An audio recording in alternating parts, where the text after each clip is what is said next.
Next Chapter Podcasts. Well, would you look at this? Here we are, 2/3 of the way through season 1 of Everybody Knows But Me. We just had another big reveal with me admitting that I've been the one keeping my siblings and I from meeting our half-brothers. And what do we go and do? Bust up the format with some bonus content? Okay, put down your pitchforks and your torches, people. The truth is, your girl Holly Brown needs a friggin' break. Believe it or not, telling this story takes a lot out of me. And I'd be lying if I said I wasn't feeling a teensy bit burnt out. And we will get back to our regularly scheduled programming next week. But I actually love that these bonus episodes give a home to some of the clips from my interviews with my family. The ones that really show them as whole people rather than just a collection of tropes I've been banging on about. And since we're getting close to the big season finale, I might not have this opportunity to share stuff like this in the same way again. Hey, I know the Brown Load 2.0 might not be for everybody. But guess what? If you want to tell us what you think about it, or about the show in general, you can totally do that by leaving a review or dropping a comment. We've had some really great ones so far, like when Apple Podcast listener His Holiness, the Great Canon wrote, "I am super burnt out on podcasts right now because usually the subject has nothing to say. But Holly is the exact opposite. Love the production value and the genuine spirit. Very excited to see where this goes." Or when Spotify listener Nani101 said, "Loved it. Can't wait for next Wednesday." Oh, and you can also send us your stories of darkly funny family drama and trauma at everybodyknowspod@gmail.com. Now, in the grand tradition of VH1's Behind the Music, and all the childhood-ruining tell-all documentaries about sitcom sets in the 90s that have come out in the past few years, it's time to give you all a closer look at Carson, Casey, and me, and spill all that hot brown tea. This is EKBM, Behind the Pod.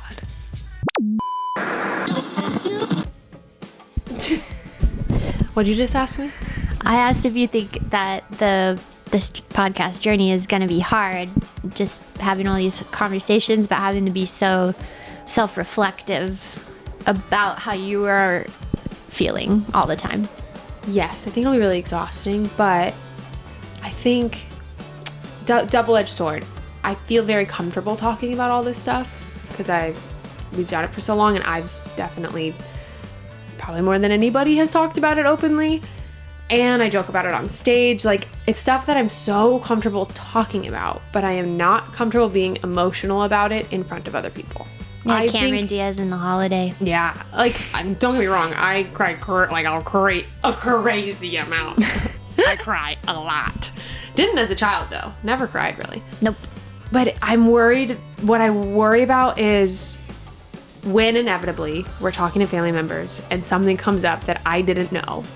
And they maybe don't know that I don't know. So they're not delivering it with like a soft landing. They're just kind of saying something. And that I don't know how I'm going to react. Because I am pretty impulsive in my reactions. And I'm worried that I will get defensive quickly or have a hard time navigating maybe like more... But not betrayal isn't the right word, but just like, why didn't I know this feeling? That's what I worry about the most. There's so much we know. There's so much we don't know. Like, I think there's sometimes I'm like, do we know less about certain parts of our parents' lives than anybody else? And that is like... I mean, I think that's true for a lot of people. I mean, that's something I always talk to my friends about, having lost both our parents, is like, talk to your parents now. I know. Like, get those stories, have those conversations, because... You know, if they're gone, like, it's just up to your memory and, like, the people that knew them and that were around them. So I feel like it's kind of natural that as a kid, your parents live as your parents, not before. Yeah. You're like, what? They existed before we? No. I know. But here's the thing, Case. I feel like for a long time in life, I had to separate them from, like, being my parents almost. Well, they weren't exactly parenting. Yes. Like, when they weren't parenting us and it was really bad, I don't feel like I viewed mom and dad. Like, I think there was clear lines in my brain where I could slip into, they're not my parents right now. They're just like people making my life harder. Mm-hmm. Especially with mom, I felt that way. Mm-hmm. Where I'd be like, yeah, I guess like you have the title, but in this span of time, these 5 years or whatever, I just remember looking at them being like, I don't know what it feels like to have a parent, because I would see my friends have parents and how their parents treated them, and I would be like, well, my dad abused me, so I don't view him as my dad sometimes. Like, I felt like I had to in order to even like them around that time. Yeah, interesting. I was just curious because I feel like even just in us talking, you had so many moments where you're like, this is a mini revelation, or like, wow, I never thought about it in that way. And it's just going to be like this whole journey is like, oh, I never thought about it in that way.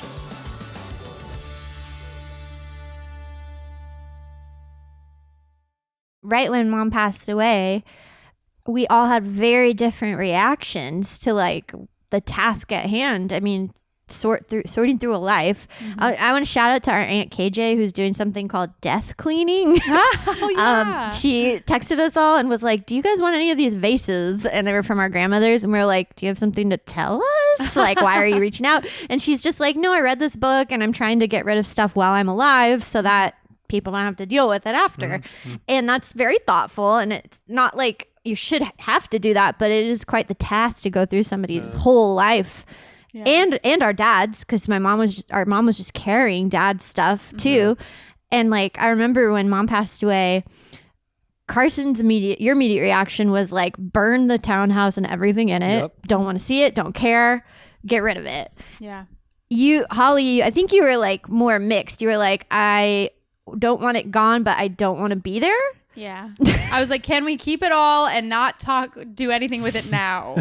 Yeah. Yeah. And then I was like, I was kind of like, okay, we got to probably put some of it somewhere and get rid of some of it. But I also was more on the sentimental, like, keep it side. And so I think our compromise was that we ended up keeping a lot more than, like, there's a bunch of stuff that Carson's storing in a storage at his work that we do need to go through because we'll open it and be like, why'd you keep that plastic bowl? At the time it felt like a yellow colander, and I'm like, God, this is mom. Freaking colander. This yellow colander. Did we keep that? Yeah, I definitely made us keep it. Yeah. It's in a box. I mean, that's wild.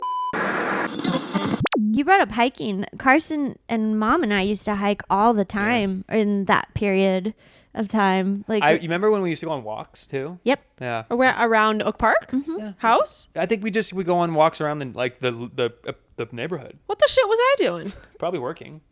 I don't know. That was such a yeah. I'd come over and really? Yeah, we'd go on walks around. I really remember like hiking with mom, and there were really funny memories because she would tire out really quickly at the very end of these hikes, and then it was always funny to hear her. Oh my gosh, the best one, we did the hike. Caballero. No. Oh, it was Eagle Rock. But it was you're right. It was from the valley to it was like probably 7 miles maybe round trip. Damn, it was a long hike. Long, yeah. I don't know if any of us realized how long it was going to be, and by like on the way back, mom was just like, I can't make it. Mom had a flare. She did have a little drama in her. Like Mom, you don't have a choice. We've got to go back. She'd just be like, I can't tell you. I don't know what to tell you. I can't make it. Like, leave me up here, And so we're like, Carson and I are our favorite game to play when we would hike would be the singing game, and then who would win in a fight. Oh yeah. And we would just for an hour, who would win in a fight if it was, Mechagodzilla or, P. Diddy or P. Diddy or R. Kelly. Who would win in a fight? R. Kelly. I don't know. P. Diddy has other people fight for him. True. R. Kelly would fight. P. Diddy would be too oily to like. You couldn't catch him. Well, R. Kelly would be covered in his own piss, so he liked to pee on people. So Carson and I would be doing this, and mom would be like 20 feet behind us, just huffing and puffing as if. And to be fair, we were very young, and she was in her 50s. She knew. Yeah, she came on the hike. Often drove to the hikes, and then.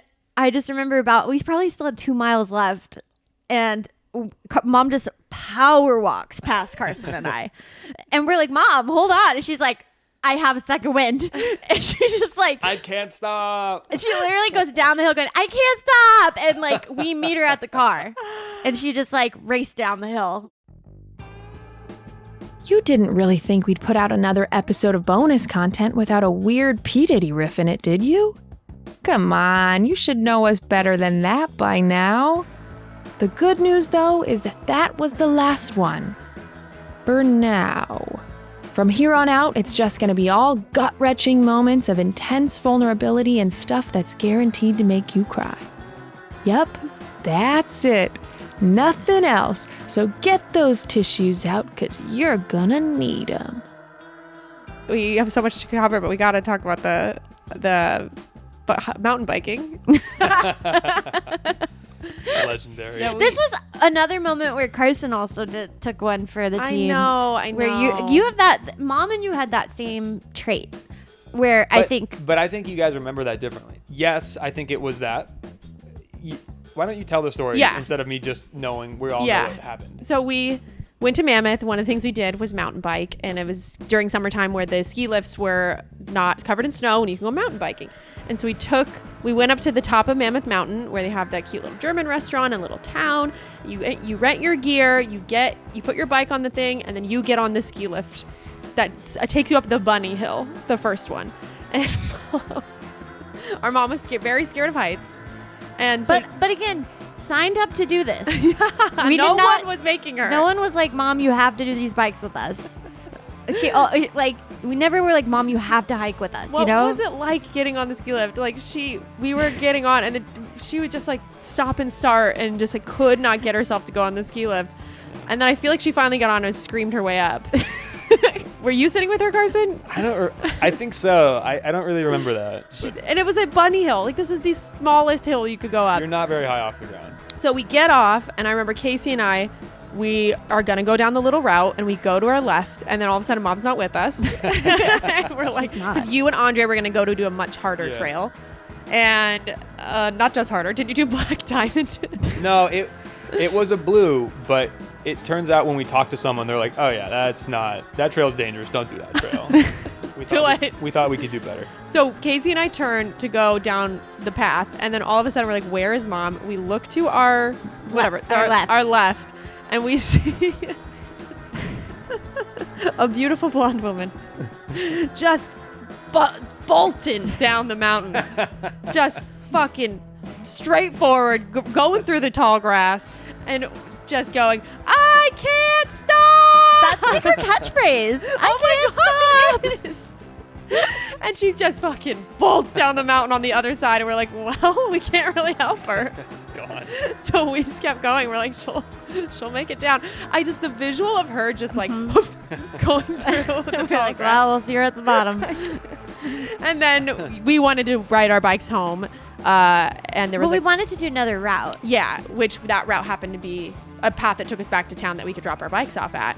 And Mom didn't want to stay, and Carson went with her, but and then Carson's friend stayed with me and Casey. Which was for the best, because we were way over our heads on that bike route we took. Oh my God. We were going off ramps and stuff. It was insane. If Andre wasn't with us, I don't think we would have made it home either. Yeah, and then we ended up on the wrong side of the mountain, and we were walking down not a bike path. Not a bike path. Not even a foot of pathway. No. But you went back with Mom, and that was so sweet of you to do. Yeah, and I think there was an element of that, but I also think I wanted to fish, and so it sounds silly, but on that trip, because Dad and I used to go fishing, I was determined to catch a fish for Dad. I was like, I got to do it. The famous fish story. If he was here, he'd want to go fishing, and we'd do it. So I'm going to do it. So I said, I'll just go home early with Mom. It's fine, because we'll go to the lake. And being on the lake with Mom at Lake Nanny is my all-time favorite memory of Mom. Really? Just sitting, because she was interested in fishing, and I'd be like, Mom, do you want to fish? She's like, yeah. She's like, can you throw the pole out? Okay. Mom, there's a fish can you hook it? I'm like, okay, yeah, I can do it. So you don't want to fish? She's like, no, I just want to sit here. You like the solitude of fishing. But like, she would get so joyful when we'd cut. So anyway, that was such a beautiful thing. So it's like, I'm there for Dad. I want to catch a fish. I love sitting with Mom, although I think she just went straight into place. So, I think that's why ultimately I wanted to go back. But So you you can say it honestly, like, did you feel any jealousy or any like feelings of responsibility at the same time that we got to hang out with Andre and then you went back? No, I don't know. I guess over the years I felt, I don't know. I don't think I recognize this, but I think it might be just being conditioned to, like, well, that's just your job. You gotta support your dad while he goes down the stairs, or you've gotta, there really weren't a lot of options. So it felt like it was pretty clear, like what, I don't know, like, oh, mom needs help, gotta go help her. I'm so used to caring for our parents. When mom wanted to go home, it's like, oh, yeah, I gotta take her home.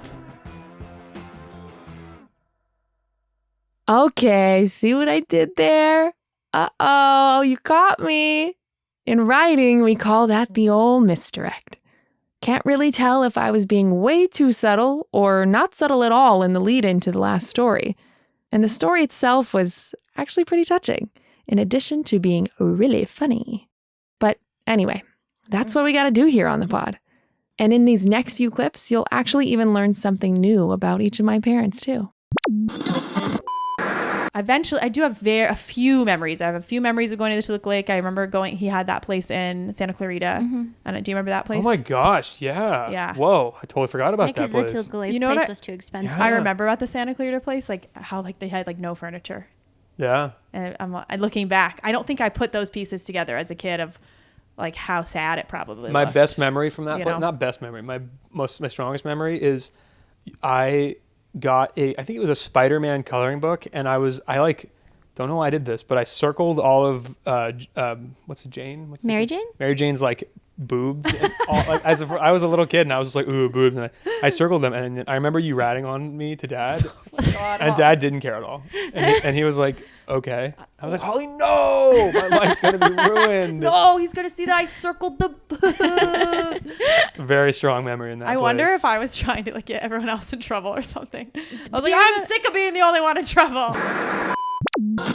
Mom was the kind of person that she never was the center of attention, like abhorred being the center of attention, but loved to be around vivacious people. And I just always she's just like in my mind, just always like there and like smiling. Yeah. With her big crimpy hair and her big glasses. Yeah. And her kitties. Oh, yeah. We had Kitterpuss was our first cat. Which you remember, Kitterpuss. Oh, I don't really. So like that whole thing of like your porn star name is like the street you grew up on and your first pet. Beat Kitterpuss. Kitterpuss was my size, and I would drag her around by under the armpits and of that let me cat. tell you, if that cat's Casey's size, It was a big cat. That was a big cat. Casey with a big baby. Mutant child. And then we had Winky Blue, who was unceremoniously run over by a car Didn't know that. in the street outside. Yeah. Poor Winky. She would when we would come home, there was a screen door on, so it's like our driveway, and then there was like this door and then a screen door on the outside. Yeah. And we would open the door and she would jump and go like full flying squirrel on the screen door to say hello. I do remember that. So did we have two cats at one point then? Yeah, because we had Bob. I remember Bob. Yeah, we had Bob for a while. Yeah, Bob lived a long life. See? This is why you tune into the bonus content, people. To really dig in and find out all those extra details about the people in the story that you've come to love so much, including which animated character gave them the first tingles in their Ghibli bits. It also gives us a chance to further highlight family members who you've only gotten brief glimpses of so far, like my Aunt Cecilia.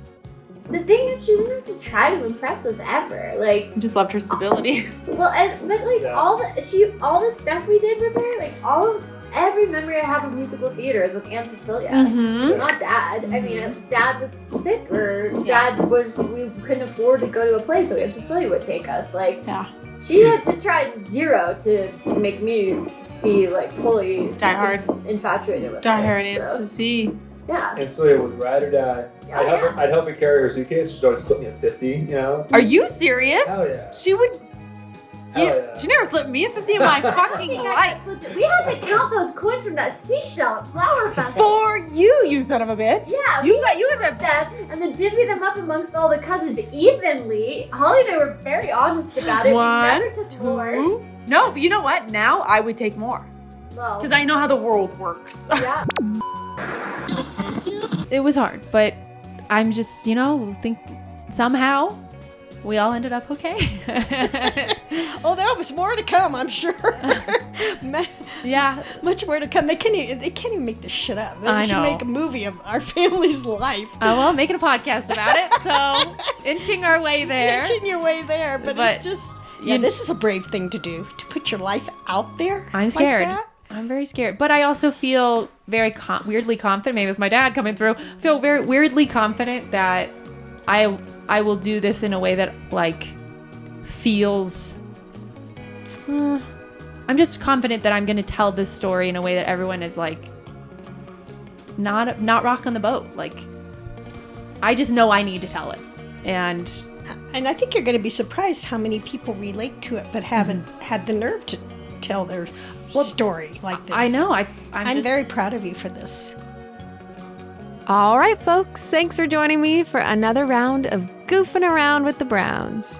Come back next week when this harrowing journey finally turns towards the bright side and find out how I learned how to make any of it funny. Oh, and remember to follow, rate, and review the show wherever you get your podcasts, or subscribe at youtube.com/@everybodyknowspodcasts and drop a comment to let us know what you think of the show.